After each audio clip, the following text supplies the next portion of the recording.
Abandoned at Gate 15 at 11:47 p.m., she received the text that killed Paris. 30 minutes later, she was on a private jet beside the heir to a family that rules New York in silence. This was the night Maya traded safety for destiny and discovered her name was written in the Mafia's book of sins. The airport thrummed like a tired heart after midnight, fluorescent lights flattening color into a single, sleepless hue. Maya Ellis pressed her palms to the cool porcelain of the bathroom sink and stared at a reflection she barely recognized. Careful curls pinned to survive a red eye, soft pink lipstick chosen for Paris mornings, a little gold necklace that meant soon. She had spent weeks choosing clothes that felt like a promise, silk for dinners, linen for day boats on the Seine, a black dress for the night. Ethan might slide a ring across a table and say he couldn't imagine another sunrise without her. Her phone buzzed, a tiny electric insect against the counter. Can't do this anymore. Sorry. Don't hate me. The words didn't land all at once. They drifted down like ash, soft and impossible. She watched her face in the mirror try to make sense of them, watched her mouth shape silent questions. Is this a joke? Are you drunk? Are you on the wrong thread? Before the dull truth pressed in, this was deliberate. This was now. She called. Voicemail. Called again. Voicemail. Typed with hands that wouldn't stop shaking. Where are you? We board in 28 minutes. Please tell me this is a mistake. Delivered. Not read. The bathroom door swung open. Women flowed in and out like tides. Laughter, perfume, the zipper swish of carry-ons. Maya dried her eyes with scratchy paper and walked back toward Gate 15, because people who are about to be abandoned deserve at least the courtesy of seeing the empty space where hope should stand. The board announced first-class boarding for Paris. Couples shifted forward, fingers laced. A teenager FaceTimed someone in a time zone where it was already morning. Maya stood very still. Her seat 2A printed beside the name Ellis Maya, a precise little future that wouldn't happen. Final call. The gate agent clicked the podium shut. Out on the glass, the plane squinted its windows against the night and became a silver animal without her. She drifted then, like something unmoored, until she found an empty cluster of chairs at Gate 23B, long since closed. The terminal's late-hour population was made of men in travel-wrinkled suits and women with neck pillows. Maya sank, suitcase handle cold in her fist, and let the tears come because there was no reason left to hold them. Excuse me, miss? The voice didn't cut, it warmed. Low, careful, threaded with an accent that seemed to lift the edges of each word. She looked up to see a man standing a polite distance away, hands clasped loosely behind his back as if he'd rehearsed not to appear threatening. He was the kind of handsome that belonged on the other side of glass. Tall, dark hair, groomed like it always fell exactly where it should, a charcoal suit that turned every light into soft shadow on his shoulders. But it was his eyes, brown with a quiet steadiness that made her swallow. "I'm sorry," he said gently. "You look like you might need someone to ask if you're all right, are you?" She could have lied. She almost did. But the way he waited, no rush, no script, made honesty float up. "I'm waiting for someone," she said, and hated how hoarse it sounded. Or I was. He glanced at the darkened gate number, then back. "Not here," he said with a small wry smile. "This one left 2 hours ago." Heat stung her cheeks. The person I was waiting for decided not to show up. Ever, apparently. His expression didn't twist into pity. It settled into something that recognized the particular ache of being let down where everyone can see. "I'm sorry," he said, and the way he meant it made her eyes burn again. He hesitated. "Could I sit? I promise I'll go if you prefer to be alone." Maya nodded. He sat one chair away, leaving a space like a boundary he knew not to cross. "I'm Dante," he offered after a beat. "Dante Marino." "Maya," she said. "Maya Ellis." He extended a hand. Warm, steady. The handshake felt like an agreement to behave humanely in a place designed to forget you're one. "I shouldn't have asked," he said, "but I've been in a terminal at midnight with the bottom falling out. It helps when someone sits down." He let the sentence breathe. "Do you have somewhere to go tonight?" I had Paris. The laugh that came out of her cracked. Now I have Chicago, I guess. And a very long weekend of pretending I'm fine. Dante glanced at the clock. My flight leaves in 15 minutes, he said, and she noticed he hadn't looked at the big board once. Private gate, to New York. He studied her. No appraisal, just attention. Come with me. She blinked. I'm sorry, what? Come to New York. One night. Separate rooms. No expectations. You can fly home tomorrow if you want. He held up a palm, almost sheepish. I know how that sounds. Stranger, late hour, big ask. I can show you ID, business cards, LinkedIn, the whole resume. Or call my assistant. The word bent around humor, like it hid an inside joke he wasn't going to make at her expense. Or my mother, if references help. Your mother, Maya repeated, astonished to hear a laugh in her own voice. She's very thorough, he said gravely. She would like you immediately and demand I behave. Maya's phone lay heavy in her hand. No new messages from Ethan, no anything. Her brain ran the usual list. Don't go with strangers, you know better. Play it safe. And then hit a quieter question she hadn't let herself ask in years. What if safe is what got you here? What's the worst that happens? Dante said softly, as if he could hear the argument. You fall asleep over the Atlantic and wake up to bagels instead of croissants. Or you say no and I walk you to a cab and you go home feeling like this all night. She stared at the floor, at gum ghosts and scuffed tile, and tried to summon the woman who made spreadsheets for imaginary vacations. But all she could find was the one who had stood at gate 15 while her name blurred. If I say yes, she said finally, there are conditions. Name them. Separate hotel rooms, separate plane seats if possible. And if I want to leave at any point, you help me get home with no debate. Deal, he said immediately, as if he'd been hoping she'd insist. All of it. He stood and offered his hand again.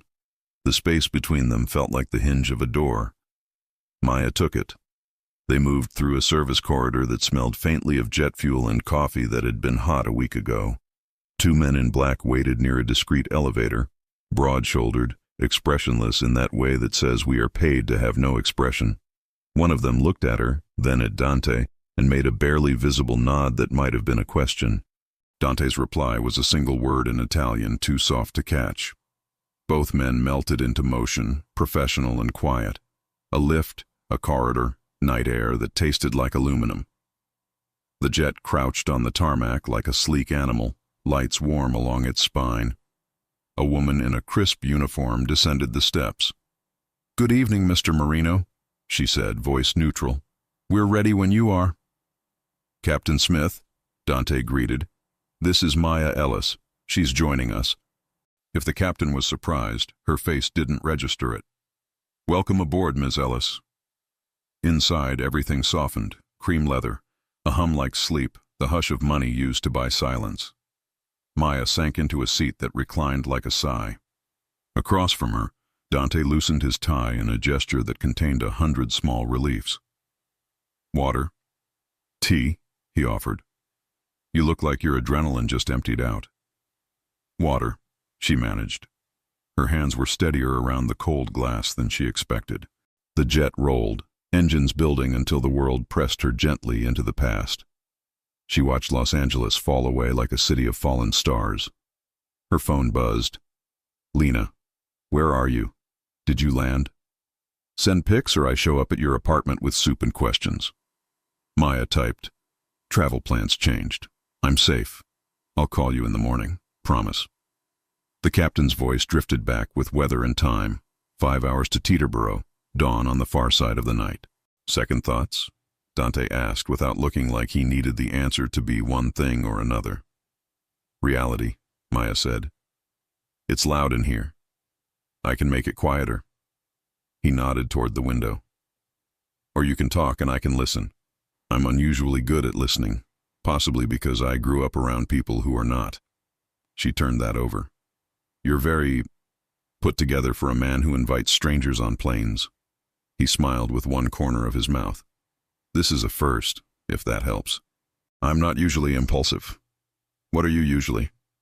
Responsible, he said, and the word did not fit easily. Predictable, useful. Useful, she echoed. To whom? His gaze flicked to the bulkhead for a breath. Family, he said, and something softened around the edges of the syllables. People who think of me as an asset. People who forget I'm a person unless I break. Have you? The question slipped out before she could call it back. Not yet, he said. I'd rather not test it. They sat with that. The jet found its altitude and smoothed out, night a velvet thing wrapped around them. Maya told him the shallow outlines, her work, the kids who had taught her what courage looks like when it's small and bald and smiling anyway. The fundraiser where she met Ethan, the months of feeling him turn into fog. I thought Paris was where he'd say forever, she said, and shrugged at the absurdity. Turns out the gate was where he said goodbye. Men who leave by text, Dante said, deserve very specific consequences, most of which are not printable. A surprised laugh cracked loose from her. You sound like my sister. She sounds smart. She'll hate this, Maya said. This plane, you, the way I said yes to something I don't do. I'll help her hate me less, he said. I have references, and a mother. There it was again, light when he could have been heavy. She wanted to ask why the men at the elevator had looked at him like a storm warning. She wanted to ask, what business are you actually in? But the safety she felt in his orbit was specific. It wasn't denial. It was awareness with its eyes open. Why me? She asked softly, surprising them both. Tonight there were other sad people. Why stop for me? He took a breath, the sort that measures its words. Because you looked like you were trying to be polite to your own grief, he said. Because you said thank you to the gate agent while the plane left without you. Because you were kind to me when I interrupted you being human. Kindness. The word unfurled like a blanket she'd forgotten she owned. The cabin lights eased to amber. Somewhere forward a door clicked. One of the men in black took up a post he could hold for 6 hours without moving. Maya watched Dante's face in the soft light and realized that he was not trying to be impressive. He was trying to be decent, and it was doing a better job of impressing her than anything else would have. New York will be loud, he said after a while. If it's too much, we turn around. If you want breakfast at a place where the mugs are chipped and the pancakes are perfect, I know one. If you want to sleep for 2 days, I can arrange a world where no one bothers you. If you want to pretend you never met me, I will become exceptionally bad at following up. Is that your specialty? She asked. Becoming what people need? His smile didn't quite hide. It's a survival skill, he said. But tonight I'm just a man who didn't want you to walk into an empty apartment alone. Maya leaned back and let the engines write a white noise lullaby on the dark. Her bones loosened one by one, a body unbracing. The ache didn't go away. It widened, made space for air. Dante, she murmured, on the slope into sleep. Yes? If my sister calls while I'm out, tell her you're an accountant. He laughed softly. The most dangerous thing I could claim to be. Why? Everyone wants favors from accountants. His face blurred as her eyes closed. The last thing she registered was the way the man at the front of the cabin flicked his gaze to Dante when a soft buzz came through his earpiece, and the way Dante's mouth tightened. Not afraid, exactly, but aware. Outside, night carried them east. Inside, the distance between a life she planned and the one she hadn't dared to want shrank to the width of a leather aisle and a man who kept his promises. They would land at dawn. They would step into a city that specializes in remaking people who arrive with nothing but a suitcase and a heartbeat. And somewhere between the tarmac and the first cup of coffee, Maya would learn why men built like doorways flinched when Dante Marino spoke in Italian under his breath, and whether the kindness that brought her aboard could survive the power that obeyed him when he did. So why then did the captain's eyes flick toward the escort SUV as if she expected a second one to appear? And who exactly had decided to start the engines of both? The wheels kissed the runway so softly Maya almost didn't notice the way the jet settled into silence. What she felt was the aftershock, heart suddenly too loud for the quiet, thoughts rushing past each other with flashing hazard lights. She unclipped her seatbelt with fingers that pretended not to shake and caught Dante watching her without intruding, a presence calibrated to be both near and not too near. "You okay?" he asked. Her throat went tight. "I'm going to be sick." He was up before she finished the sentence, motioning the captain back with a gentle palm. "Breathe with me," he said, kneeling so his eyes were level with hers. "In through your nose, slow. Out through your mouth. Good. Again." Humiliation prickled. Panic swelled anyway, a tide she couldn't argue with. "I don't do this," she said, voice small and furious at itself. "I don't get on planes with strangers. I don't—" "We can fly you home right now," he said simply. "No questions. Say the word." The certainty in him, that he would do it, that he meant her choice outranks my plans, found a handhold in her spiraling mind.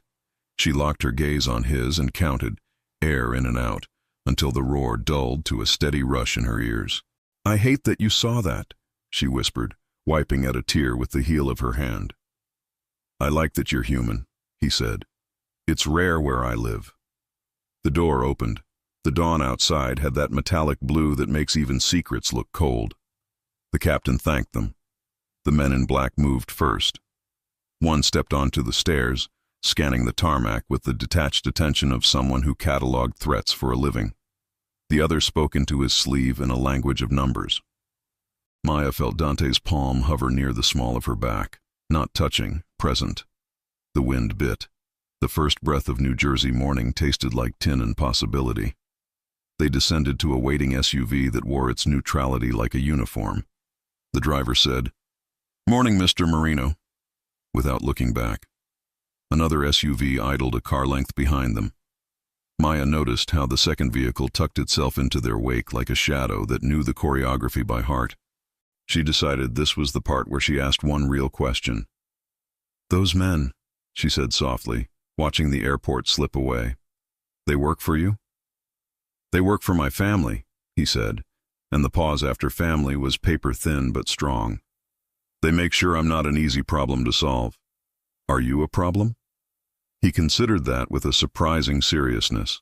To some people, yes. To others, less so.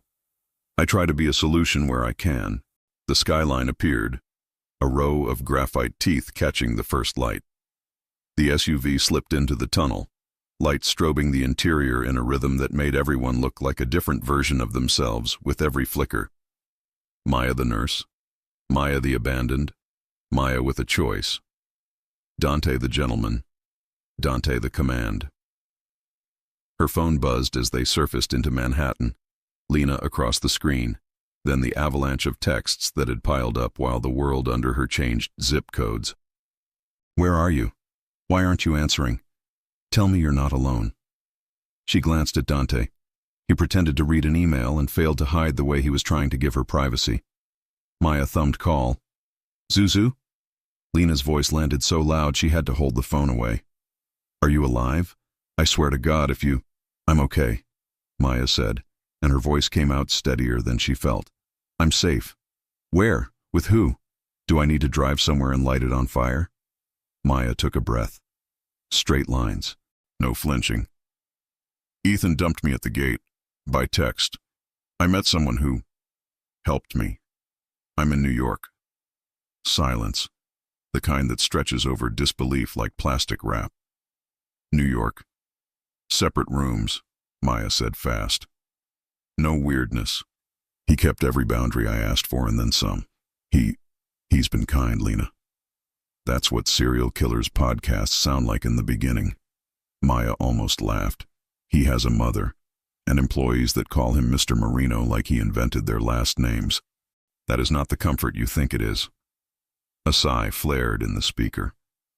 "Text me the hotel, I'm not kidding, and answer your phone every time I call or I assume you're in a trunk." "I'll answer. Promise." She ended the call and found Dante looking at her openly now, mouth quirked. "Your sister likes me already. She's printing your picture and throwing darts at it." "Excellent. That means she'll listen when I tell her you're safe."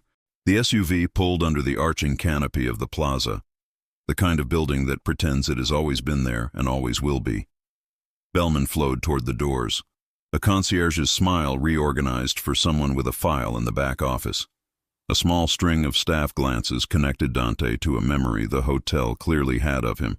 Regular, respected, trouble contained. 2 rooms, he told the desk. Same floor. The clerk didn't ask for a card. He asked how Mr. Marino liked his pillows. Keys slid across marble. Elevators held themselves open like obedient golden mouths. In the solitude of the lift, Dante held out a key card. "For you," he said. 15th floor. "I'm 15 as well, opposite wing." He angled his chin toward the ceiling cameras. "None of my guys inside your hall unless you call." My guys, she thought. The possessive made sense on him. It didn't feel like ownership so much as responsibility. Her room swallowed her. It was too beautiful for her shoes, too wide for her breath. She stood at the window while Central Park shook out its morning joggers. She hung the black dress she didn't need on a hook she didn't deserve. And when the tears came again, they were brief and honest, less about Ethan than about the version of herself that had believed a future should arrive on schedule. Her phone rang. "Hungry?" Dante asked. "I know a place where the pancakes change lives." "I could eat," she said, which meant I could be human, yes, but nothing fancy. "God forbid," he replied, almost relieved. "Meet in the lobby in 20. Downstairs he had shed the tie and some imperceptible layer of armor. He led her past lobby florals, through a corridor heavy with framed history, out into air that stung her cheeks and made the city smell like metal and sugar. They walked. The 2 trailing men dissolved into the flow of foot traffic like shadows choosing different bodies to wear. The diner lived on a corner that collected people who believe in regular coffee.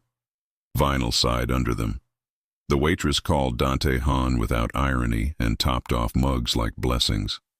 "This is perfect," Maya said, mouth full of pancake that tasted like Sunday. "I come here when I want honest food and newspapers no one reads anymore," he said. He folded the sports page, failed to pretend he wasn't mostly watching her reclaim color.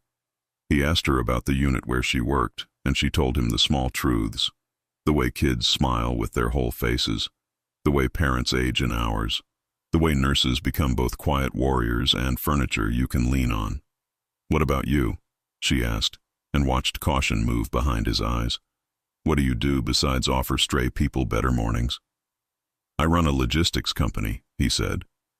The answer was accurate and insufficient in the same breath. He let it hang, then added, "I'm trying to make it less of what it was, more of what it should be, which is clean, useful, boring." A ghost of a smile. "I'm not there yet." The bell over the door jingled. A man in a sharp, forgettable suit stepped in and scanned the room with eyes that didn't belong to someone who cared about eggs. He clocked Dante and adjusted his path to not approach. Dante's men, who had taken stools at the counter and suddenly loved black coffee, didn't turn their heads. The room kept eating. The air thickened by 1 degree. Maya set down her fork. "Tell me the part that makes people like him change their route." He blew on his coffee as if time were his to cool. "My name," he said. "Or rather, the people attached to it. We own businesses. We move goods. We sign contracts other people don't see. There are rules." "Rules," she repeated, soft, tasting the edge of it. "Lines we don't cross," he said. "Not if I can help it." A pause. "You are safe with me. I won't let my world use you." "I'm not something to use," she said, more iron in it than volume. He met her gaze. "Exactly." Outside, morning thickened into day. They left bills that would embarrass a smaller appetite and stepped back into a city that had decided not to be gentle. The park took them in like a deep breath. For a stretch, they just walked, overhearing snippets of other lives, letting the rhythm of runners rethread their insides. Maya's phone buzzed with a text from her supervisor. "Hope Paris is magical. See you Monday. XO." She swallowed. "I should figure out work." "What do you want to do?" Dante asked. "Right now, not forever." "I want to stop hearing his message in my head," she said. "I want a day where every thought isn't a defense brief for a man who chose convenience over courage." "Then that's the day we build," he said. A kid on a scooter veered too wide ahead of them. A cab horn snapped. The world hiccuped. Dante moved without thinking. One step, an outstretched arm catching the scooter's handlebar. A murmured, "You're okay, buddy," sent down to eye level like an oath. The kid's mother mouthed, "Thank you," with the particular ferocity of people who've just watched the worst version of something they love not happen. Maya watched the way Dante's body knew how to put itself between danger and someone small. Not a performance. A reflex. The part of her that sorted people into boxes rearranged a label. They looped back toward Fifth Avenue as noon began to cook the air. A black SUV shifted lanes, 2 cars behind them, and then stayed there. Not closing, not falling back. A steady presence. Maya caught the flicker of a side mirror and the possibility reflected in it. "We're being followed," she said quietly. "Yes," Dante said, equally quiet. "By someone who wants me to notice." "Why?" "So I know they could be closer," he said. "So I worry about who I'm with." She did a small inventory of her fear, surprised to find less of it than she would yesterday. "What do? We go about our day," he said, like a man calling a bluff. "We let my people do their jobs. We eat lunch where the breadbasket is a religion. We buy you comfortable shoes because I noticed you packed for Paris cobblestones, not New York sidewalks. And if I tell you to get in a car I didn't order," he added, amused and deadly at once, "you tell me to go to hell." She huffed a breath that could almost be a laugh. "Deal." Back at the hotel, Rocco Vitale was waiting near a column like he'd been printed there. Mid-40s, suit that didn't advertise anything, an air of having seen the floor of every room before anyone entered it. "Boss," he said to Dante, and the words slid across the carpet like a blade she couldn't see.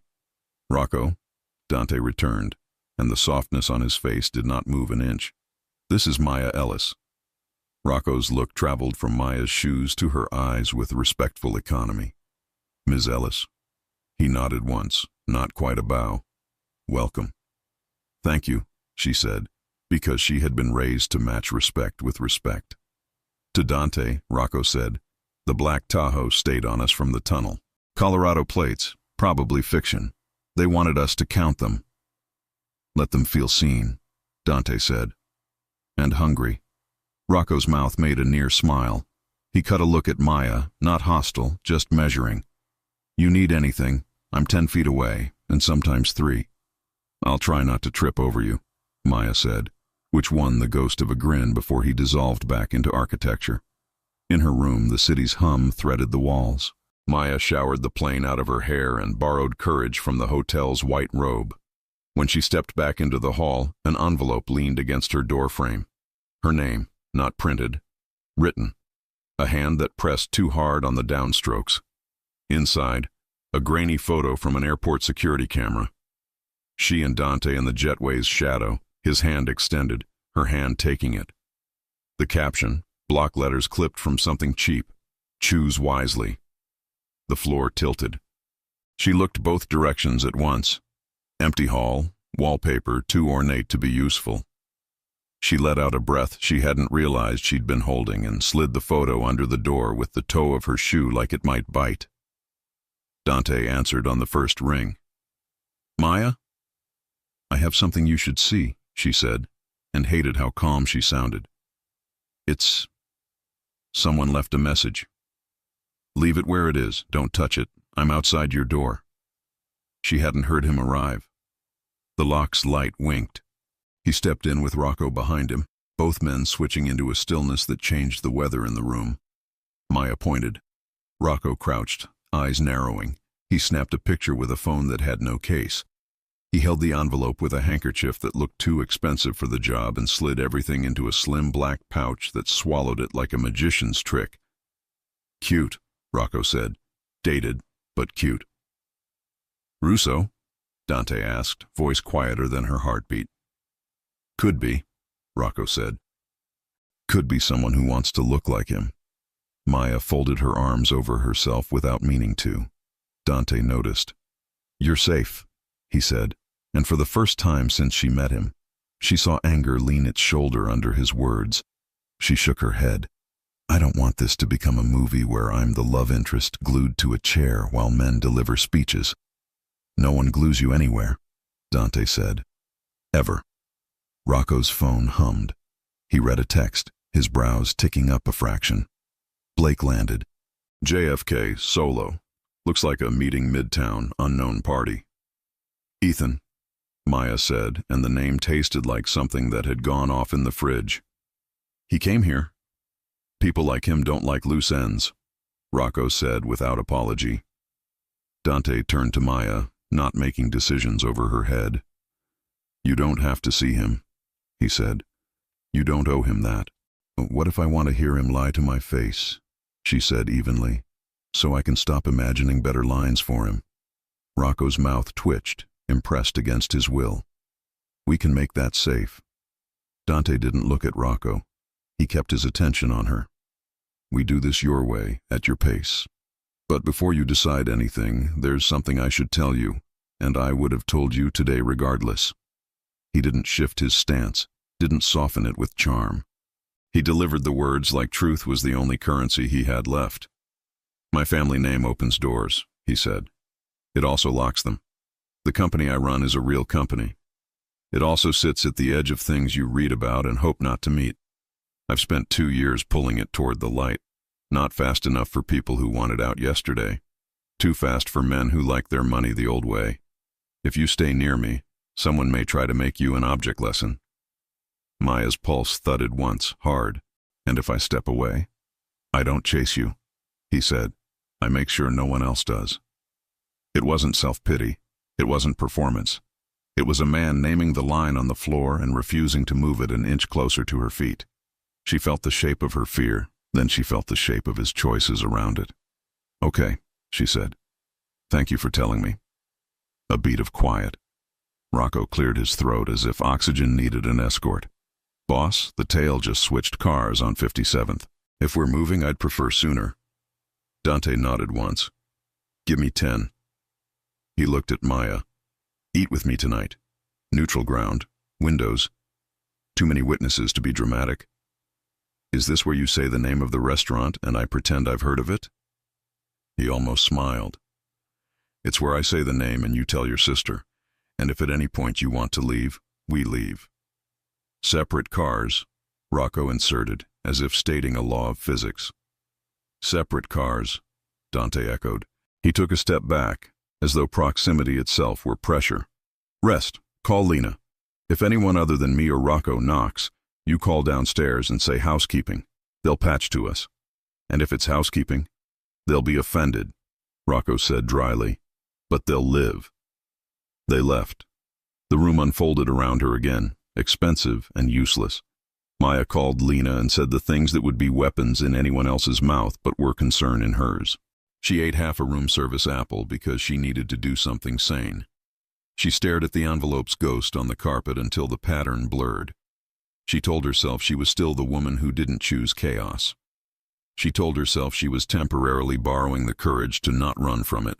Evening pooled at the baseboards faster than she expected. The city tinted itself to drama. A text from Dante arrived, efficient and unfussy. Car for you at 7:10. I'll be 5 minutes later. Same place. She was out the door at 7:08 because being early felt like armor. The hallway was empty. The elevator exhaled at her like it had been waiting. Downstairs, the lobby framed her inside crystal and gold, and in the revolving door she caught a glimpse of herself that startled her. Not a woman abandoned, not a tourist misplaced, but a person whose center had migrated somewhere steady. A black sedan idled at the curb, not the SUV. A choice. She reached for the handle and paused as a second car slid to the opposite side of the canopy. Same make, same color. A mirror she didn't order. Her phone buzzed. A new text. Unknown number. Let's talk, Maya. I'm outside. Please don't get in the wrong car. She didn't have to look to know whose voice she could hear in the cadence. Ethan. The driver leaned across to open the passenger door with a familiar flourish he couldn't know she would recognize. Ms. Ellis? He said, like he'd practiced the vowels. Maya glanced into the sedan's glossy window and saw herself in duplicate. One car smelled faintly of new leather and restraint. The other smelled like a speech she didn't owe anyone. She stood between them for one precise heartbeat and felt the city hold its breath with her. Which door, then? And who else, unseen, had already decided that whichever she chose would say more than she intended to reveal. Maya froze beneath the plaza's glittering awning, her breath fogging the cool Manhattan air. Two identical black sedans idled at the curb, sleek, mirror-finished, impossible to tell apart. One sat under the golden light of the hotel entrance, exactly where Dante's text had said it would be. The other waited just outside the reach of security, its tinted windows a deeper shade of night. Her phone buzzed again. "Ethan." "Let's talk, Maya. I'm outside. Please don't get in the wrong car." Her heartbeat thundered in her ears. She scanned the drivers. Both wore suits. Both watched her through the glass. One gave a polite nod. The other smiled. A smile she recognized. Ethan, her ex-boyfriend, her almost fiancé, was sitting in the back seat of the second car. His hand lifted, palm open, the same disarming gesture he'd used 1,000 times before, the same one that used to calm her. Now it felt like bait. "Maya," a low voice called from behind her. She spun. Rocco stood near the revolving doors, coat collar raised against the wind, eyes narrowing as he read the scene in a single sweep. One glance at her phone, another at the cars. "Back inside," he murmured. "He said he's right there." "Inside," Rocco repeated, sharper now. "If he wants to talk, he can do it in daylight, not from a tinted window." The second car's engine revved, subtle but taunting. Ethan's silhouette leaned forward, gesturing toward her, mouthing words she couldn't hear. Rocco's hand brushed the small of her back. Not a touch, a signal. Protection in motion. He angled his body between hers and the curb just as the first car's door opened. Dante stepped out, dark coat flowing like part of the night itself. His gaze cut across the sidewalk, registering everything in seconds. The duplicate vehicle, the familiar face inside, the tension coiling in Rocco's stance. "Inside," he echoed, tone absolute. Maya hesitated, part fear, part defiance. "It's Ethan. He followed me." "I know," Dante said quietly, "and he's not the only one watching." He nodded once toward the streetlight across the avenue. A man leaned there, pretending to scroll a phone, his posture too rigid, his jacket too flat across the hip.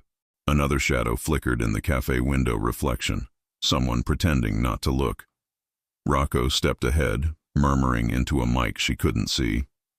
Two of Dante's men emerged from a nearby SUV, their movement so smooth it felt rehearsed. Within seconds, the second sedan eased away from the curb, boxed by traffic Dante hadn't even signaled. Ethan's face turned toward her one last time, before the car slipped into the flow and vanished. Maya exhaled shakily. "You had people watching?" "I have people everywhere," Dante said. "Not because I like it, because I have to." She wanted to argue, to tell him this wasn't normal, that she didn't belong in a world where every corner might hide a lookout. But the truth pressed down harder. Ethan had followed her, found her, tracked her flight across the country, and somehow Dante knew before she did. Inside the hotel's warm glow, her knees finally trembled. Dante guided her into the nearest lounge, a quiet alcove with velvet chairs and golden lamps. The noise of the city dulled behind glass. "Talk to me," he said gently. Maya sank into a chair, clutching her phone. "He must have tracked my location, or called my sister. He said he wanted to explain." "Explain what?" Rocco asked, scanning the lobby like conversation was a secondary function. That he panicked, that he had a ring, that it was all a mistake. Her laugh came bitter. "I almost believed him." "Almost," Dante said. "That word will save your life one day." She frowned. "You sound like someone who said yes to the wrong person before." Dante's gaze shifted, not away, but inward. "When you grow up in my world, you learn to read intention faster than affection. The wrong yes can cost you everything." He leaned forward, elbows on his knees. "Listen carefully, Maya. If Ethan reached out tonight, it isn't about closure. It's leverage. Someone knows you're with me. That makes you useful." "Useful?" she echoed, ice threading through her chest. "To who?" "Depends who sent him." Rocco's tone was clinical, detached. "Could be Russo, could be another rival, could be the feds." "The feds?" Her pulse spiked. Why would the FBI care about me? Because they care about him, Dante said softly, nodding toward himself. And they know innocence draws better bait than guilt. Maya shook her head. No, I'm not part of this. I'm a nurse. I don't belong in your shadow world. I know. Dante's voice carried no argument, only fact. And I'll keep it that way. But I can't do that if you meet with men who want to use you as a door. Rocco's phone vibrated. He stepped aside, murmured in Italian, then returned with his jaw tight. We've got confirmation. Russo's people were tailing Blake. They picked him up after he left JFK. Maya's stomach dropped. Picked him up? Not dinner, Rocco said grimly. He's in their hands. She stared between them. So Ethan's, what, a hostage now? Or an offering, Dante said. Russo likes symbols. He'll dangle Blake as proof he can reach me through anyone. Maya's mind spun. But why involve me? Because you matter to me now, Dante said quietly. The words hit harder than she expected. Not romantic, not manipulative, just honest. Like an admission neither of them had planned. She swallowed. I didn't ask for that. Neither did I, he said. But here we are. A silence hung, thick, aware, unsteady. Then Rocco cleared his throat. Boss, if Russo's circling, we need to move. You have dinner at Osteria Veluto in 40. Half the upper district will be there. Perfect, Dante said. Public place. Too many witnesses to start something stupid. Too many mirrors to see everything, Rocco countered. I'll take that trade. Dante rose, turning to Maya. Come with me. Her instinct flared. To a mafia dinner? To a restaurant, he corrected, eyes glinting. Where we eat, talk, and let the city see who's standing beside me. Public visibility is safety tonight. And if someone recognizes me from Ethan? They already have, he said, which means it's safer to walk through the front door with me than hide in the dark alone. She hesitated, weighing every ounce of sense she had left. Then she thought about the envelope slipped under her door. The taunting smile through the window. The men who moved when Dante spoke a single word. Fine, she said, but I'm not dressing for a mob summit. Good, he said. They'll expect a performance. You'll be the truth. The car ride uptown cut through Manhattan's glow, reflections of gold and red sliding across Dante's face. He didn't speak much, neither did she.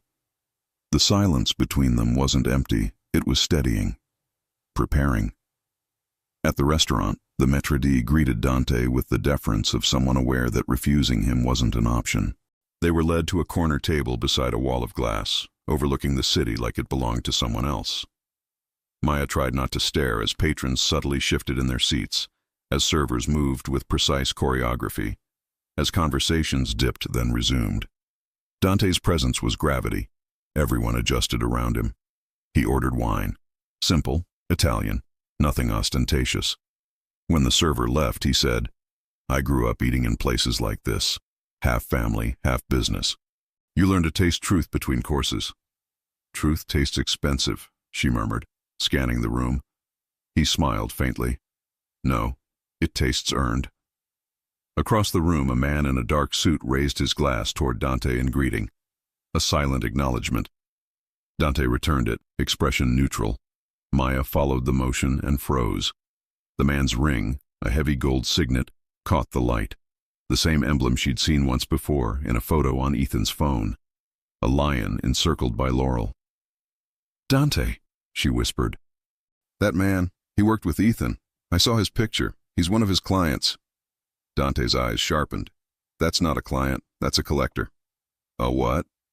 Before he could answer, a waiter approached with a folded note on a silver tray. No envelope this time, just ink on ivory paper. Dante unfolded it. His jaw tightened. He handed it to her. So this is how the heir chooses his replacements. Be careful which hearts you use as shields. Some break more loudly than others. V. Russo, Dante said. Maya's pulse spiked. He's here? No, Rocco said from behind her shoulder. She hadn't even noticed him enter. He doesn't need to be. Dante set the note down like evidence. He's testing boundaries, seeing how close he can get before I push back. Will you? Not yet. He leaned back, eyes steady on hers. Not until I know what else he's willing to gamble. Like Ethan, she said quietly. He nodded once. Or you. A shiver traced her spine. Why me? I'm no one. You're the nurse who walked away from a betrayal and into my life, Dante said. That makes you someone every man in my world understands. Hope, leverage, weakness. They'll decide which you are before you do. Maya's breath hitched. And you? I haven't decided yet, he said. But I know this. Whatever they call you, they'll have to go through me first. The vow in his tone scared her more than comforted. Because men like Dante didn't make promises. They issued warnings. Their food arrived, plates of handmade pasta neither of them touched. Conversation around them swelled, laughter clinking against crystal, the illusion of normalcy holding like glass about to crack. Maya forced a sip of wine. You said your family runs logistics. What does that really mean? He studied her for a long moment. It means every shipment, every truck, every crate that moves through this city passes a gate. And for decades, my family's held the keys. That sounds like power. It used to be survival, he said. Now it's a burden I'm trying to clean. Clean, she echoed. Can something like that ever be? He looked at her like the question mattered more than she knew. Ask me again when you've seen what dirt buys. Before she could respond, Rocco's phone buzzed. He leaned down, muttered something in Dante's ear. Dante's eyes flicked toward the window. What is it? Maya asked. Rocco's voice was flat. Ethan's been spotted, Midtown Pier, with Russo's men. Maya's fork clattered against her plate. Pier? What are they doing with him? Making a point, Dante said, rising from his seat, and forcing my hand. He tossed bills on the table, more than enough to erase witnesses, and turned to her. Stay here. No. The word came out before she could stop it.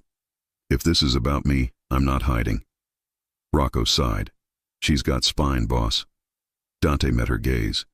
Then stay close, and do exactly what I say. As they stepped into the night, the city air felt colder, sharper, alive with danger. Lights streaked past the car windows like silent alarms. Somewhere on the East River, Ethan Blake had become a pawn on a board she didn't know existed. And for the first time, Maya wondered not who Dante truly was, but what would happen when the world he'd tried to keep from her came crashing all the way in. Rain slicked the cobblestone path as Maya followed Dante toward the waterfront, the echo of their footsteps swallowed by the distant hum of the city. The night air carried a sharp bite, mingling salt with gasoline, the scent of secrets buried deep beneath the Hudson's restless waves. He hadn't spoken since they left the car. His jaw was tight, his expression unreadable beneath the glow of the dock lights. Maya wanted to ask questions. Who were those men? Why had he drawn his gun so naturally, like someone who'd done it too many times before? But something in his silence warned her to wait. The docks stretched endlessly before them, ghostly outlines of ships rocking in the black water. A freighter loomed nearby, its hull marked with rust and shadow. Somewhere in the distance, a siren wailed, a lonely sound that made her chest ache. Finally, Dante stopped beneath a flickering lamp. The light cast long, shifting patterns across his face, carving him into someone new, colder, harder. You shouldn't have followed me, he said quietly, his voice low and deliberate. You asked me to trust you. Maya replied, lifting her chin. That goes both ways. His gaze flickered toward her, then away. Trust doesn't mean walking into danger. Then what does it mean, Dante? Because right now I don't even know who you are. He hesitated, the storm wind tugging at his coat. I didn't want you to find out like this. Maya's pulse quickened. Find out what? From behind a stack of shipping containers, movement. Two men emerged, dark coats, hard faces, the kind that didn't flinch in chaos. One nodded toward Dante, speaking in clipped Italian. Maya didn't understand the words, but she understood the tone, authority, respect. One man handed Dante a small envelope. He opened it, scanned the contents, then clenched his fist around the paper. His expression hardened. He's been talking, Dante muttered, more to himself than to her. Who? Dante didn't answer. Instead, he turned to the men and gave a short, precise command. They disappeared into the shadows as swiftly as they came. Dante, Maya pressed, who's been talking? He finally met her eyes. There was something raw there. Anger, disappointment, sorrow, all tangled into one. Ethan, he said. The name hit her like a slap. Ethan? My ex? What are you talking about? Dante exhaled slowly, the kind of breath a man takes before breaking someone's world. He wasn't who you thought he was. He wasn't even supposed to be at that terminal. He was being watched. By my family. Your family? She repeated, voice trembling. You mean my father's organization, he interrupted. The Moretti Syndicate. He'd been leaking names, routes, money trails, selling information to our enemies. The only reason he got close to you was because he thought you could give him access to me. Maya stepped back, shaking her head. No, Ethan was... He couldn't have... He didn't even know you. He knew enough, Dante said bitterly. He used you to track a shipment that never existed, a setup, and when he realized the trap was closing, he ran. But he didn't run far enough. The world spun. The rain, the harbor, even her own heartbeat blurred into noise. So what does that mean for me? It means, Dante said, stepping closer, that you were never supposed to be part of this, that the moment you stepped onto my jet, everything changed. Her voice cracked. Changed how? You're a witness now, Maya. And in my world, witnesses don't survive long unless someone protects them. She stared at him, struggling to breathe. And you're my protector? His eyes softened, the hardness faltering just for a heartbeat. If you'll let me. For a moment they stood there, caught between the glow of the dock light and the roar of the dark water. Then, from somewhere deep in the shadows, a sound, a metallic click, unmistakable and cold. Dante moved instantly. His hand shot to his sidearm, his body twisting to shield her as a gunshot split the night. The bullet struck the metal railing inches from Maya's head, sparks flaring like fireflies. Down! Dante barked, pulling her behind a crate as more shots echoed across the waterfront. The men he'd spoken to earlier fired back, their shouts blending with the chaos. Maya pressed her hands over her ears, her pulse roaring louder than the gunfire. Who are they? She gasped. Russo's men, Dante growled, reloading. They must have followed us from the airport. He peeked over the crate, then cursed under his breath. We need to move. Before she could protest, he grabbed her hand and led her through the maze of containers. Bullets pinged against steel, the air thick with smoke and rain. Somewhere behind them, a man shouted in Italian, a voice that made Dante freeze. Russo, he whispered, the word laced with venom. Maya didn't need an introduction. The figure stepping from the shadows carried power like a second skin. Tall, sharp-eyed, a smirk curling beneath the brim of his hat. So this is the girl, Russo drawled, his accent smooth and mocking. The one worth betraying a family for. Dante's gun was steady, his expression carved in ice. She's not part of this. Let her go. Russo chuckled. You know that's not how this works. Your father made promises he couldn't keep. And now you're hiding behind a civilian? She's not a shield, Dante snapped. She's the only reason I'm not like him. Something flickered in Russo's eyes. Recognition, maybe pity. Careful, ragazzo. Love makes men weak. And in this business, weakness gets you buried. Rain pelted harder, thunder rumbling across the river.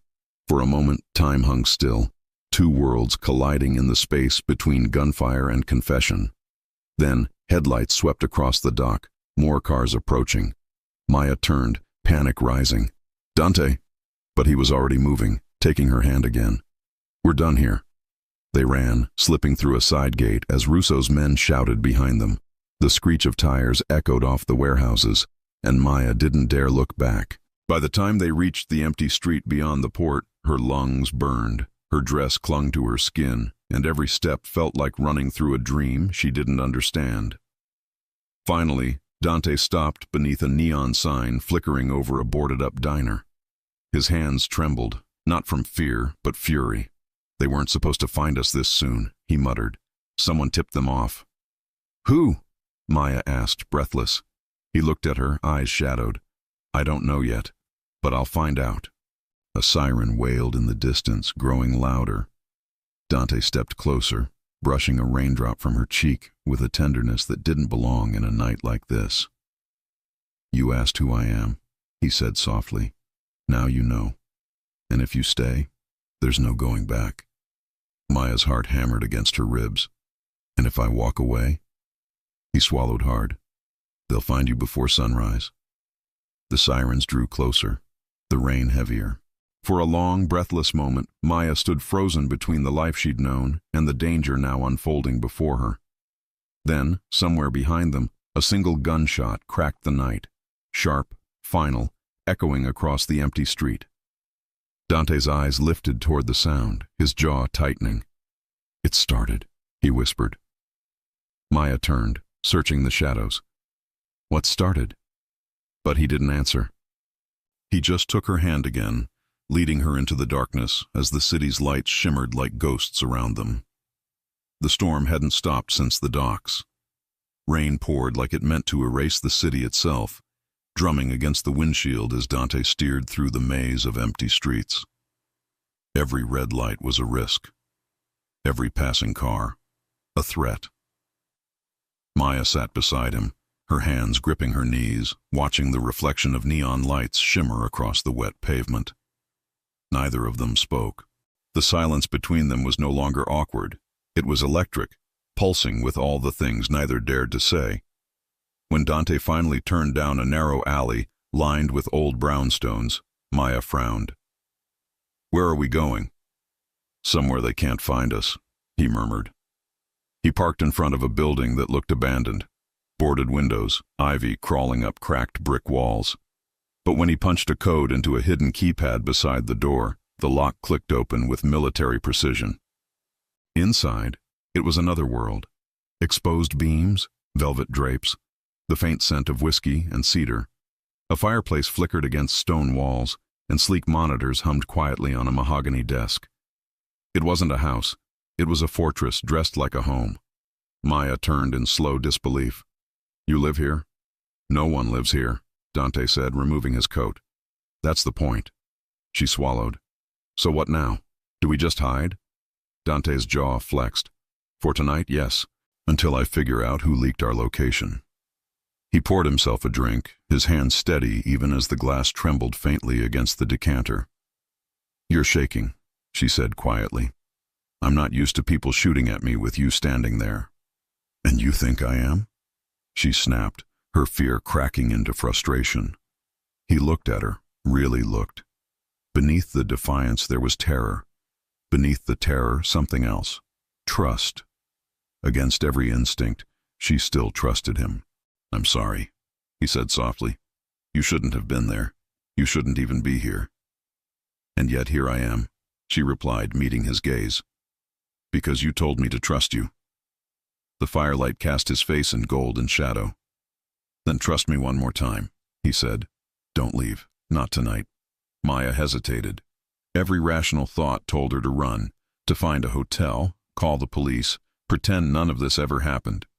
But something in his voice, weary, sincere, almost broken, rooted her in place. She nodded. Okay, one more night. An hour later, she sat wrapped in a blanket by the fireplace while Dante worked across the room. He was on a secure call, voice low, words sharp and clipped. No, the docks were compromised. Russo made his move earlier than expected. Check every man who knew about the meeting. If I find the mole before you do, he won't live to regret it. He ended the call and exhaled hard, his hand brushing through his hair. You're different when you talk to them, Maya said quietly. He turned. Them? Your family. You sound like someone else. Dante's lips curved in a humorless smile. That's because they don't listen to the man I am, only the one I have to be. Maya studied him. Who is that? He stared into the fire. My father's son. The room fell silent except for the crackle of wood. Finally, she asked the question that had been clawing at her since the pier. Why is Russo after you? Dante's shoulders stiffened. Because I stopped being useful. That's not an answer. He turned, eyes dark. My father built an empire on blood. Smuggling, extortion, territory wars, all of it. When I came back from law school, I thought I could change it, clean it from the inside. But the moment I tried, the old guard called me a traitor. He set his glass down. Russo was one of them, my father's right hand. When I exposed one of his deals, he swore I'd pay for it. Maya's voice softened. So you're trying to get out? He met her gaze. I'm trying to burn it down. Her heart clenched. That's suicide. Maybe. But it's the only way anyone gets free. She stood and crossed the room slowly.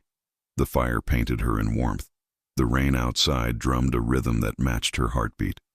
And what about me, Dante?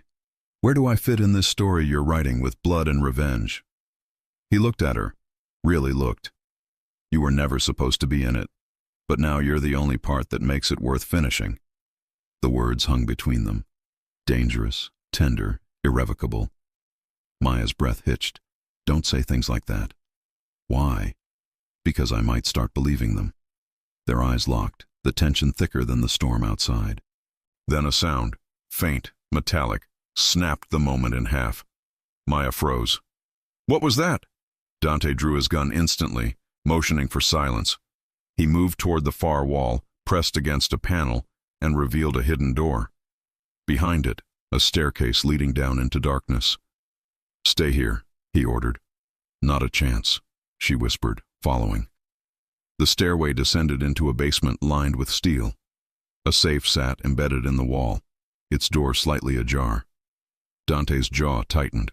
Someone's been here, he muttered. Inside the safe, stacks of cash, passports, and a single envelope resting atop them. Her name scrawled across it in bold black ink. Maya. Her blood ran cold. Dante, why does it have my name? He didn't answer.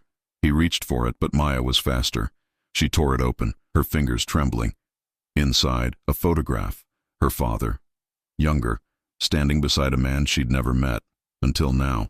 Dante's father. In the corner, a date, 1998, and a signature she recognized instantly. Her father's handwriting. Maya's breath caught. What is this? Dante stared at the image, his face pale. I don't know. But she saw it, the truth dawning behind his eyes, the shadows of a history neither of them had chosen. You do, she whispered. You knew. He shook his head slowly. I suspected, but not this. Maya stepped back, the photo trembling in her hands. Our fathers. They knew each other. Dante's voice was low, haunted. Not just knew. I think they made a deal. Lightning flared through the narrow window, washing the room in white. In that brief, searing light, Maya saw it. The look of a man trapped between love and legacy. What kind of deal? She asked. But before he could answer, a voice echoed from above. We've got company, a man shouted through the intercom. Black cars, 3 of them, coming fast. Dante's head snapped up. They found us. Maya clutched the photo. What do we do? He turned to her, eyes fierce. We run. But first you need to know whatever's in that picture. It's the reason they'll never stop. What are you saying? He chambered around, his expression set. You're not just a witness anymore, Maya. You're part of the reason this war exists. The night bled into dawn, but the city offered no mercy. Sirens screamed in the distance, and thunder rolled like a war drum over the Hudson. Dante's safe house, once a sanctuary, now felt like a cage, every wall echoing with ghosts neither of them had invited. Maya stood frozen at the foot of the stairs, the photograph still in her trembling hands.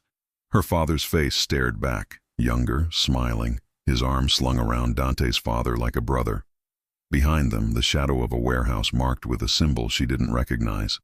A serpent coiled around a dagger. Dante watched her from the doorway, his expression unreadable, though the storm in his eyes betrayed him. You said you didn't know, she whispered. I didn't. Not like this. Then how did they even... My father built his empire on alliances, blood pacts sealed with money and loyalty, sometimes with people. Her chest tightened. People? Arranged marriages, debts paid with futures, promises made before children were even born. The words hit her like cold rain. You think? I don't think. I know. Dante stepped forward, voice low, grave. That signature, your father's handwriting, it's a contract. The Morettis don't make deals without signatures. Maya felt the world tilt beneath her. What kind of contract? The kind that binds bloodlines. Silence stretched between them, heavy and alive. The fire upstairs flickered, casting faint light through the stairwell. You're saying our fathers arranged something? Between us? Dante's jaw tightened. I'm saying this, whatever's happening, didn't start at that airport. It started decades ago, long before either of us had a choice. Her breath came shallow. So I'm just part of some deal? No. His voice broke the word in half, sharp and desperate. You're not a deal. You're the one thing I didn't plan. And maybe that's why it matters. Maya looked down at the photo again, her reflection trembling in the glossy surface. A deal. A promise. A curse. Her father had died when she was 17, a car accident that had always felt wrong, too sudden, too clean. But now, what if his death wasn't an accident? She whispered. Dante froze. What if it was connected to your family? Before he could answer, a voice crackled through the comms, the same man from before. Boss, they're closing in. East Alley and Rooftop. We've got less than 5 minutes. Dante's expression hardened instantly. Pack light. Take only what you need. Maya clutched the photograph. I'm not leaving without answers. Then you'd better ask fast, he said, loading his weapon. She stepped closer, blocking his path. Did your father kill mine? The question sliced the air like a blade. For a moment, he said nothing. Then, softly, painfully, if he did, he never told me. The honesty in his eyes was worse than denial. It meant he wasn't sure. It meant it was possible. Thunder cracked overhead. The lights flickered. Somewhere outside, tires screeched, the sound of engines cutting through rain. Dante grabbed her wrist. We have to move now. Where? A secondary location, a warehouse in Red Hook, one my father doesn't know about. She hesitated. And if he does? His lips pressed into a thin line. Then we don't stop running. They burst through a service door into the alley, rain slashing across their faces. A black SUV waited, tinted windows, engine humming. One of Dante's men, tall and broad-shouldered, opened the rear door. We've got 2 minutes before they cut us off, he said. As they climbed in, Maya glanced back at the safe house. Through the sheets of rain, she thought she saw movement, a flicker in the window, then a flash, bright, sudden, and the explosion tore through the building. The blast wave hit the SUV, rocking it on its suspension. Maya screamed, clutching the photograph as debris rained down like ash. Drive, Dante shouted. The tires screeched and the SUV lunged forward, speeding through the alley as flames devoured the safe house behind them. Maya stared out the back window, her pulse pounding in her ears. You said they couldn't find us. Someone inside my crew is feeding them intel, Dante growled. That's the only way Russo keeps getting ahead. So you don't even know who you can trust? Not anymore. The rain blurred everything, streets, headlights, faces, until the city itself seemed to dissolve into chaos. They reached Red Hook just before dawn. The sky was bruised purple, clouds low and heavy over the industrial sprawl. The warehouse stood near the water, silent and empty, its sign faded and unreadable.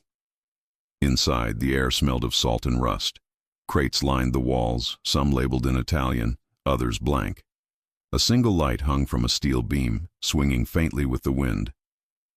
We'll stay here till sunset, Dante said, then move again. Maya sank onto a crate, clutching the blanket one of his men handed her. You live like this all the time? Since I turned my back on my father, yes. Why didn't you just leave? Leave New York. Leave the family. You can't outrun blood, he said quietly. He looked at her then, and in his eyes she saw something raw. Not just fear, but grief. The kind that came from losing pieces of yourself one choice at a time. If your father was part of this, she said, then maybe we both lost more than we knew. Dante crouched before her. If that photo's real, then everything I've believed about my father's empire, about my life, is a lie. And you might be the key to proving it. Her breath caught. What do you mean? There's a file, hidden ledger, my father's private agreements. Every name, every debt, every blood oath. If we find it, we'll know exactly what he did, and why. And if he really killed my dad, his voice dropped, then I'll destroy him myself. Maya's throat tightened. You'd go to war against your own family? I already have. The air between them thickened, not with danger, but with something deeper. Connection. Resolve. She reached out, fingers brushing his. Then you're not alone anymore. He held her gaze, eyes dark and tender all at once. Neither are you. The light overhead flickered, once, twice, and then died, plunging the room into shadow. A heartbeat later, a voice echoed through the dark. Touching. Maya's blood froze. She knew that voice. From the doorway, a figure stepped forward, drenched, furious, alive. Ethan? He smiled faintly, gun glinting under the dim light. Miss me? Dante drew his weapon, fury igniting like fire. You should have stayed buried. Ethan cocked his head, eyes cold. And you should have stayed loyal. Rainwater dripped from the rafters, forming tiny puddles on the concrete floor. The warehouse was silent, except for the echo of Ethan's footsteps as he stepped out of the shadows, gun raised, eyes sharp, smile empty. Maya's breath caught. For weeks she'd replayed his betrayal in her mind, searching for reasons. Seeing him now, alive and standing beside the man who had nearly killed them both, shattered every fragile piece of understanding she'd built. You're supposed to be dead, she whispered. Ethan's smirk deepened. You should know by now, sweetheart. Nothing stays buried in this city. Not secrets. Not ghosts. Dante moved in front of her, weapon drawn, stance rigid. You've got 10 seconds to explain before I end this. Ethan chuckled. Still the same Dante Moretti, always thinking you're the one holding the trigger. You don't even realize whose game you're playing. You sold me out, Dante snapped. You gave Russo my coordinates. Correction, Ethan said calmly. I gave your father your coordinates. Russo just collected the reward. The words landed like bullets. Dante's finger twitched on the trigger. You're lying. Am I? Ethan tilted his head, eyes flicking toward Maya. Ask her. Ask her why her father signed that contract 27 years ago. Ask her what he was trading. Maya's heart stuttered. What are you talking about? Ethan's expression softened, almost pitying. Your father wasn't just some hospital accountant, Maya. He was the bookkeeper, the man who kept the ledgers for the Moretti Syndicate back when it was still running out of Bay Ridge. He knew too much. When he tried to leave, your father made a deal, a blood oath with Giovanni Moretti himself. She shook her head violently. No, my father wasn't. He couldn't. He traded his life for yours. Ethan interrupted. Your protection in exchange for silence. But when Giovanni died, that oath became negotiable. Dante froze, the color draining from his face. That can't be true. It's all in the ledgers, Ethan said. You think I spent 3 years pretending to love her for nothing? I was sent to find them, to bring her back when the old man called in his debt. Maya staggered back as if struck. You used me? Ethan's voice faltered. At first, yes, but then I... Don't, she hissed, tears burning her eyes. Don't you dare. Dante's hand tightened around his gun. You're done talking. Not yet. Ethan's tone hardened. You want me dead? Fine. But if you shoot me, the truth dies with me. The ledger, the files, every deal your father made, they're hidden, and I'm the only one who knows where. A heavy silence fell. Rain pounded against the roof, thunder rolling like the city's heartbeat. "What do you want?" Dante demanded. Ethan's gaze slid back to Maya. "Her. Over my dead body." "That's one option," Ethan said casually. "The other? She comes with me. I take her to your father. He clears your name, lifts the bounty, and you walk free. You get your empire back. Everyone wins." Maya's stomach twisted. "You're insane." Ethan stepped closer, gun steady. "You don't understand what's coming. Russo's nothing. He's a pawn. The old man's building something bigger. Alliances with the syndicates in Miami and Vegas. Anyone in the way gets buried. And you, Maya, you're not just in the way. You're the loose end." Dante's voice was low, deadly. "You think I'll hand her over?" "You won't have to." Ethan's eyes softened again, almost gentle. "She'll do it herself." Maya stared at him, disbelief giving way to horror. "Why would I ever go with you?" "Because if you don't, he dies." The words hung like smoke. Ethan tilted his gun, not at Maya, but at Dante. "Right here. Right now." Dante didn't move, didn't flinch. His eyes locked on hers. "Don't you dare," he said quietly. "Don't even think about it. I'm not going to let you die because of me," Maya whispered. "You think going with him saves me? It doesn't. He'll kill us both once he's done." Ethan laughed softly. "You two really do make a good movie." Maya's mind raced. If Ethan was telling the truth, if her father really made a deal with Dante's, then this war wasn't just theirs. It was hers too. "Where's the ledger?" Dante demanded. "Safe," Ethan said. "Hidden in a place your father swore he'd never go back to." He paused, letting the silence linger. "The church in Red Hook." Dante's eyes narrowed. "The one with the boarded windows." Ethan smiled. "Funny how the past never really dies, huh?" He stepped back, gun still trained on Dante. "You've got 12 hours to decide. Bring her to the church by midnight. Alone. Do that, and I'll give you the ledger. You'll have proof. You'll know everything." He looked at Maya. "Or don't. But if you don't show, I'll bring the war to your doorstep." And then, in a flash of movement, he fired. Maya screamed as the bullet ripped through the air, striking one of the steel beams beside Dante's head. Sparks exploded in the dark. By the time the echo faded, Ethan was gone, swallowed by the storm. Maya collapsed against the crate, shaking. "He's lying. He has to be." Dante holstered his gun, his face grim. "Not about the church. That place is real. And if the ledger's there, then so is the truth." She looked up, eyes glistening. "And if the truth destroys you?" He met her gaze, voice steady. "Then we burn it together."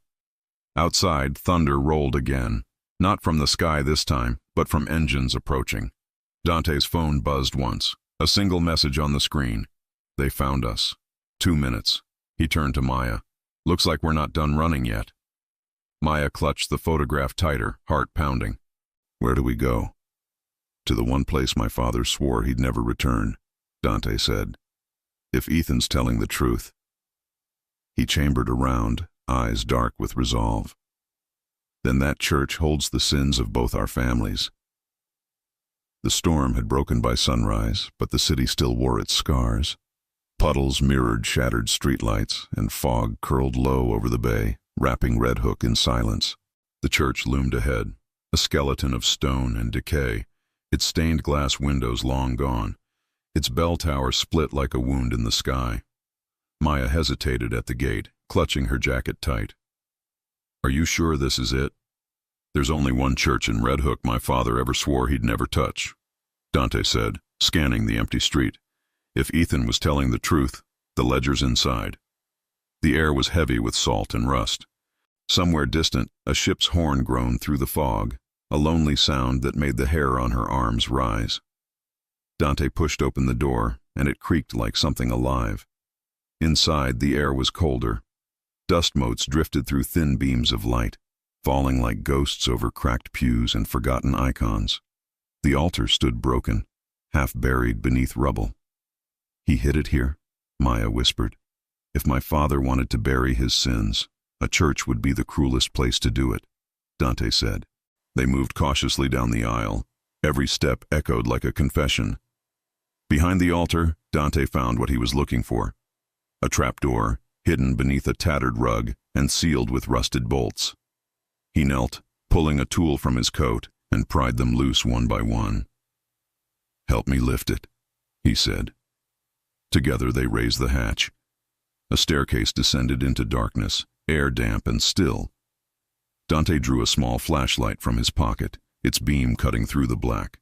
The cellar below was carved from old stone, walls lined with crates and barrels, some marked with faded insignias, the serpent and dagger from the photograph. In the center, a single chest sat on a stone pedestal. Heavy, locked. Maya's pulse quickened. "That's it, isn't it?" Dante approached slowly, crouching before it. The lock was engraved with the Moretti crest. He brushed a hand across it, then pulled a small key from a chain around his neck, one she hadn't noticed before. "My father gave me this when I turned 18, he murmured. Said one day I'd use it to claim what was mine. Did you ever ask what that meant? I thought he meant the empire." He met her eyes.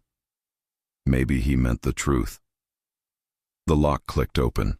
Inside lay a leather-bound ledger, edges gilded, pages yellowed with age. Dante lifted it reverently, as if afraid it might crumble in his hands. Maya leaned close. "What's inside?" He opened to the first page. Handwritten columns, names, dates, symbols, blood debts, shipments, payouts. And near the middle, 2 signatures, Giovanni Moretti, Thomas Rivera, her father's name. Beneath it, a single line written in Latin, Sanguine solvitur, paid in blood. Maya's voice shook. "What does it mean?" "It means your father owed a debt he couldn't repay, and he paid it with his life." Her knees nearly gave out. "So he really was murdered," Dante finished quietly. "But not by my father." He turned the page. The next entry listed a name circled twice in red ink, Marco Vitale. Maya frowned. "Who's that?" Dante's expression hardened. "My cousin, my second in command." The realization hit them both at once. "He's the mole," Dante breathed. "He's been feeding Russo everything, the dock, the safe house, even the photo." Maya's heart pounded. "Why would he do that?" "Because he thinks he should be the heir. And if Russo takes me out, he gets the throne by default." He slammed the ledger shut, fury simmering beneath the surface. "He used Ethan. He used you." Maya's eyes filled with tears. "Then my father died because of your family's war, and now we're trapped in the same one." Dante stepped forward, gripping her shoulders gently. "No, we end it here. We use this ledger to expose them all. Every deal, every lie. Once the council sees it, they'll have no choice but to strip my father's legacy. And if they come after us, then they'll find we're not running anymore." The moment hung between them, resolve tangled with something deeper. Then, a sound. Boots, multiple pairs, crunching on broken glass above. Dante's head snapped up. "They're here." Maya's pulse spiked. "How?" "Marco. He must have followed us. He wants the ledger." He stuffed it into his jacket and grabbed her hand. "Back entrance, now." They sprinted through the cellar as footsteps echoed down the stairs. A voice shouted in Italian, sharp and furious. Another replied, calm, familiar. "Marco." "He's really going to kill you," Maya whispered. "Not if I get to him first." They burst into a side corridor, climbing a narrow staircase toward a boarded-up door. Dante shouldered it open, spilling them into an alley behind the church. But before they could move, a gun cocked. "Leaving so soon?" Marco Vitale stood in the fog, flanked by 2 armed men. His tailored coat was soaked, his smile lazy, cruel. "You always were good at finding what didn't belong to you," he drawled. "But this ledger is mine." Dante drew his weapon. "You sold us out. You got her father killed." Marco shrugged. "Collateral. Every empire's built on bones, even yours. You betrayed blood." "No, cousin," Marco sneered. "I freed it." Rain began again, soft at first, then harder, drumming against steel and stone. "Hand it over, Dante. You're outnumbered, And you wouldn't risk her life. Maya's heart pounded. Dante didn't move. You're right, he said evenly. I wouldn't. Then, faster than thought, he tossed the ledger, not to Marco, but upward into the rain. As Marco's eyes followed it, Dante fired. The shot clipped Marco's shoulder. He stumbled back, cursing, firing wildly. Maya dove behind a dumpster as bullets ripped through the air. Dante moved with precision, his every shot deliberate, protective, not to kill, but to buy time. Run, he shouted. She hesitated, heart tearing between fear and loyalty. But when she looked back, he was already bleeding. A graze across his arm, his teeth gritted in pain. She crawled toward the ledger, which had landed in a puddle, pages soaking. Her fingers brushed the cover just as Marco lunged forward, seizing her wrist. Not so fast, princess, Dante roared, tackling him to the ground. The gun went off, once, twice, before clattering away. Rain poured down, washing blood into the cracks of the pavement. Marco's men fled into the fog, leaving only echoes behind. Dante stood over Marco, chest heaving, gun trained on his cousin's heart. You could have had everything, Dante said, but you chose this. No, Marco coughed, blood pooling at his lips. I chose freedom. He laughed, low, ragged, then whispered something that froze Dante's blood. You think the old man's gone? He's waiting, cousin. And when he finds out what you've done, he'll burn her first. Dante's hand shook. For a second, Maya thought he might pull the trigger, but then he lowered the gun. No, he said quietly. You're not worth a bullet. He turned away, grabbing Maya's hand. We're done here. Behind them, Marco's laughter followed, broken, unhinged. You can't outrun blood, Dante. None of us can. As they disappeared into the fog, the church bell, long silent, tolled once. Low, hollow, like a warning. Night fell like a curtain over the city. From a rooftop overlooking the East River, Dante watched the skyline burn with lights and sirens. Below, the streets pulsed with life, taxis, smoke, shadows. But in his world, silence meant only one thing. A storm was coming. Maya stood beside him, wrapped in a borrowed coat, her hair damp from the rain. The ledger lay open on the crate between them, pages torn and smudged, yet still legible. Every signature, every sin laid bare under the city's neon glow. How many names are in there? She asked quietly. Too many, Dante said. Politicians, judges, men my father owned for decades. He flipped to the last page. It bore no numbers, no deals, only a line written in his father's sharp hand. All debts end in blood. Maya shivered. He knew this day would come. He built it, Dante said. Brick by brick, lie by lie. He closed the book. I wanted to believe I could fix what he broke, but maybe the only way to end this is to burn it all. You mean your empire? My inheritance, he corrected. The one I never asked for. Maya looked out at the river, lights rippling across its dark surface. If you destroy it, what happens to us? He met her gaze, the city reflected in his eyes. Then maybe we finally get to live. She wanted to believe him, to believe that love could survive a legacy built on blood. But before she could speak, the faint rumble of engines broke the quiet. Dante's head snapped toward the street below. 4 black cars rolled up in formation, headlights cutting through the fog. Doors opened in unison.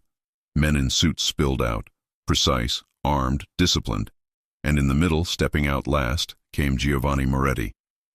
Even from above, Maya felt his presence. Tall, immaculately dressed, silver hair slicked back, eyes cold as marble. A man who carried his power like armor, and his sins like scripture. Dante's breath stilled. He came himself. Your father? No, Dante murmured. My judge. Below, Giovanni looked up and smiled. He already knew they were there. He wants you to come down, Maya whispered. No, Dante said. He wants me to kneel. The old man raised his hand. The car's engines cut off. Silence fell like a verdict. What do we do? Maya asked. We finish it. Minutes later, they descended the fire escape, every step heavy with inevitability.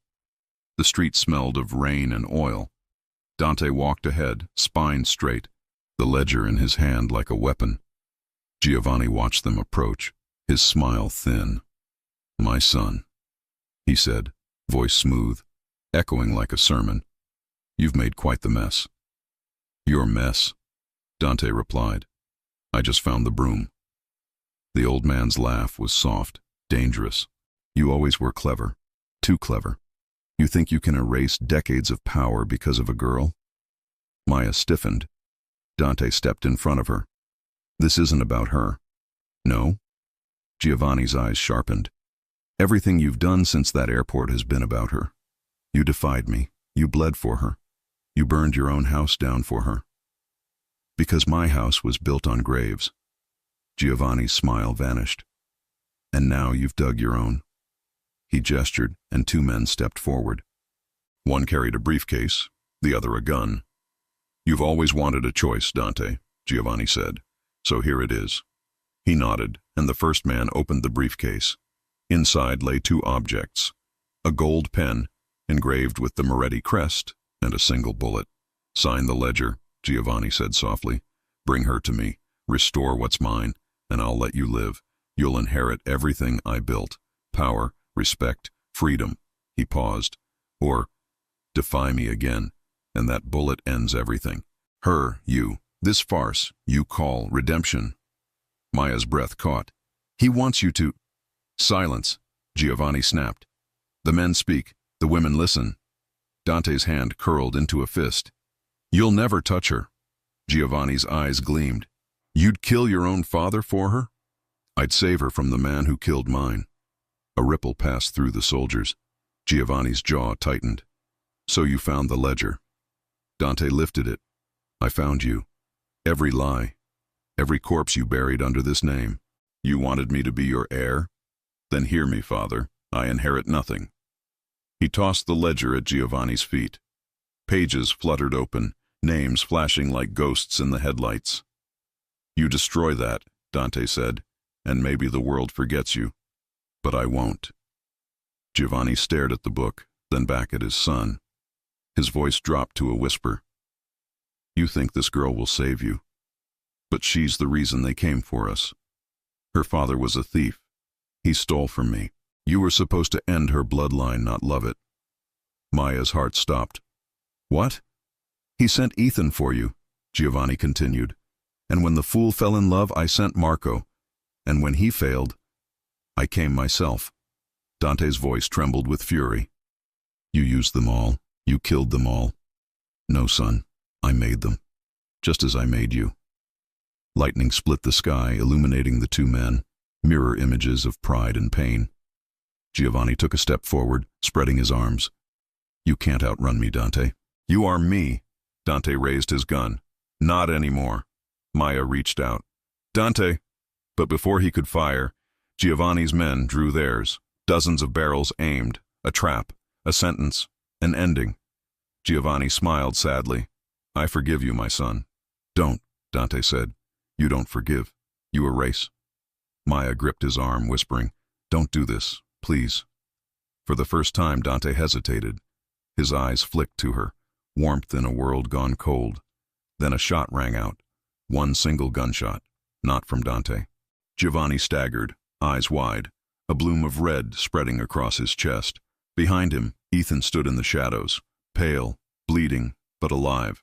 "You don't get to end this," he said. Giovanni fell to his knees, shock overtaking pride. He reached for Dante, fingers trembling.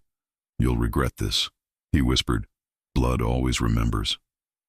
Then he collapsed, the rain washing crimson into the gutter. Dante lowered his gun slowly, staring at Ethan. "Why?"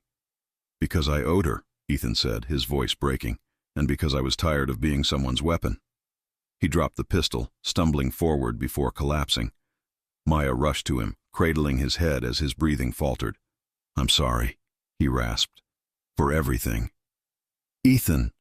But his eyes fluttered closed, a faint smile lingering. Not peace, but release. Dante knelt beside them, rain streaking his face. For a moment, all three were silent, bound by loss, by love, by blood. Then headlights flashed again in the distance. More cars, more men. The war wasn't over, not yet. Dante rose, gripping Maya's hand.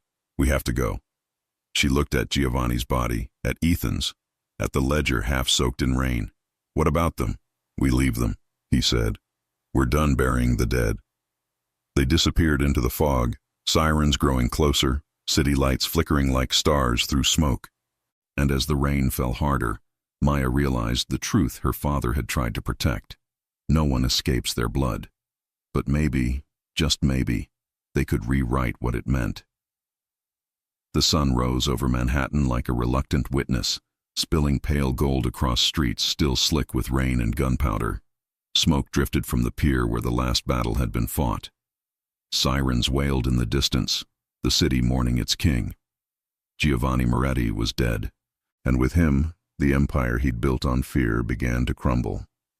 From a rooftop across the river, Dante watched the skyline in silence. The wind whipped at his coat, the city stretching endlessly before him. A kingdom he no longer wanted. In his hands, the ledger lay closed, its weight heavier than any crown.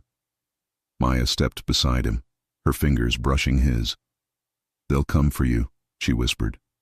Let them, he said softly. There's nothing left for them to take. You could rebuild, she offered. Turn it into something better. Dante shook his head. The Moretti name is soaked in blood. You can't cleanse something like that. You can only bury it. He looked at her, really looked, the chaos fading around her like fog retreating from light. You once asked who I was, he said. I think I finally know. Who? A man who's done running. She smiled faintly. And what about me? You're the reason I stopped. For a long moment, the world held its breath.